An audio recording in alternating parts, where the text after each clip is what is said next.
Currently, the defining issue for quantum computing is noise and errors.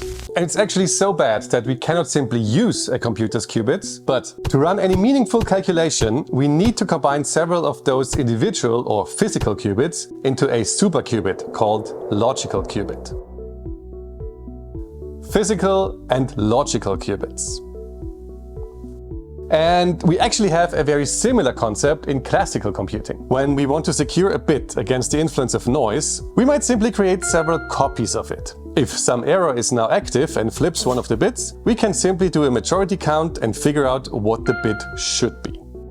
And there are of course more complicated schemes than this, but this simple scheme relies on noise being weak and rare, which fortunately can mostly be achieved. But in quantum computing, we cannot simply adapt this classical process. First, qubits cannot be copied due to the no-cloning theorem. And secondly, a qubit is destroyed when it's measured. So we couldn't do a simple majority count of all qubits. Also, qubits can be in more interesting states than just 0 or 1, and hence can also be affected by much more interesting errors than just a bit flip.